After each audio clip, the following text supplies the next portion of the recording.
Ron, it started out with a game on Friday. Both these games out at Union Endicott with Dowsville and then Whitesboro. One team walks away victorious.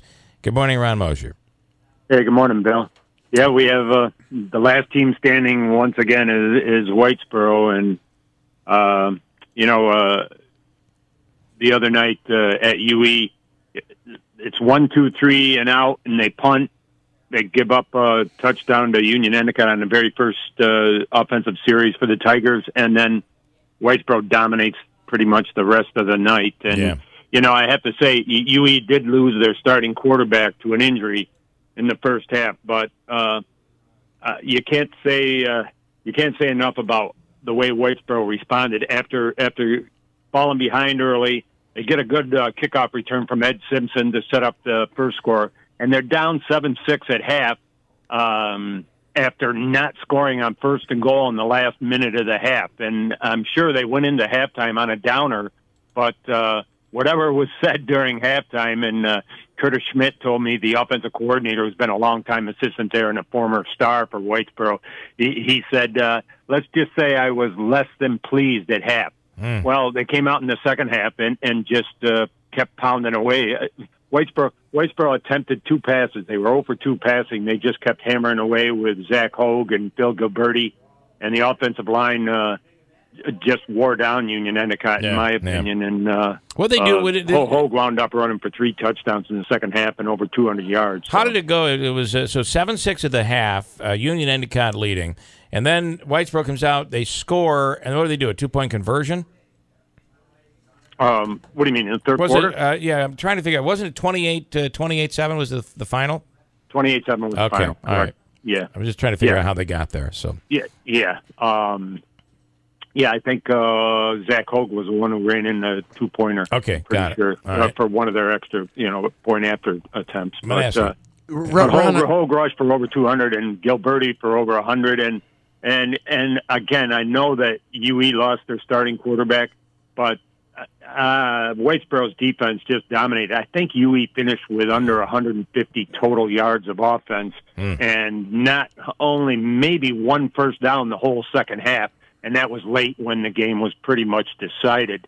And defensive linemen, I got to mention Josh Weiler, Chris Pulowski, Drew Hastings, just to name a few on defense. I thought just dominated the second half. And when you think of Weiler and Pulowski, there's 2 guys who play both offense and defensive line, and I thought they were dominant. Number 72 and 63, they just helped Whitesboro control the line of scrimmage, and it wasn't. Yeah.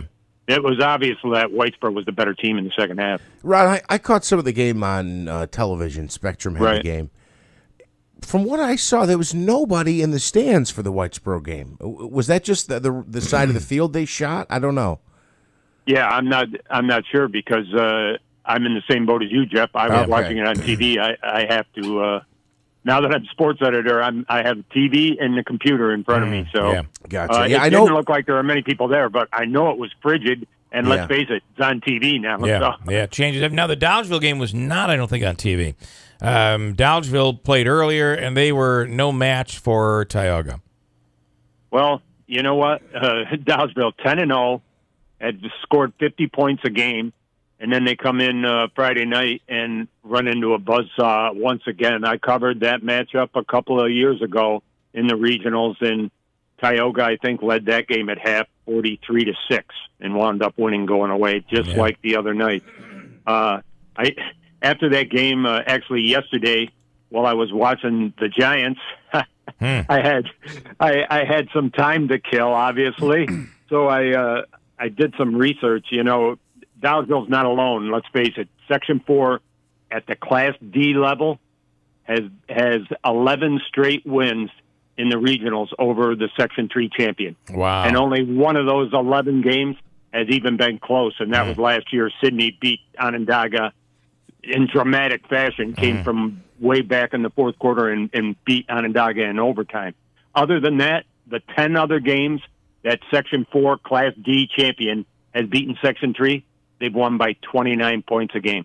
It hasn't even been close. And I don't know what our section has to do to get over that hump But let's face it, Dodgeville's 10-0 and dominate around here, dominate in our section, and then goes and turns the ball over 7 times against a great Tioga team, whose only loss, by the way, was a close one to the defending Class C state champions. So, I mean, obviously our Class D teams have a ways to go to get over the hump. You remember, we used to dominate. When I say we, Section 3, when Mike Hart was exceptional, but with Onondaga, Wheatsport won a state title, West Canada Valley won a state title, Dollarville won a state title. We used to dominate at the Class D level. But for the last 11 years, I went back 11 straight, and 12 out of the last 13, I believe, Section 4 Class D team has advanced over Section 3. So I want to. Whitesboro's playing. Whitesboro will play West Seneca West. Do we know anything about these guys? This Friday night at 8:00. By the way, back out at Union Endicott. That's right. In the Class A semifinals, it's their first sectional title ever. So I don't know much about their history other than that. This is the farthest they've gone, and they're 11-0. I do know one thing. They have a great quarterback who's a Division I prospect, big, physical, athletic, can throw it and run it. So I think he accounted for 4 or 5 touchdowns in their regional win this past week over Wilson High School of Rochester. So Whitesboro's defense is going to have its work cut out for it this weekend. But I'll tell you what. If they can hold the football, and the other night that was an issue too. A couple of times Whitesboro put the ball on the ground, and I don't think they can do that against this team. From what I understand, they're going to have to grind it out. You know, Curtis Schmidt told me, without Lucas Kassab, a kid that I really feel sorry for, in his second play this year was lost to an injury. That was sort of the speed demon that Whitesboro had in their offense. Yeah. Now they're more of a grind it out, 10, 12 play drive team, not really a big play team. And I think that's what they're going to need this Friday to keep the football away from West Seneca West.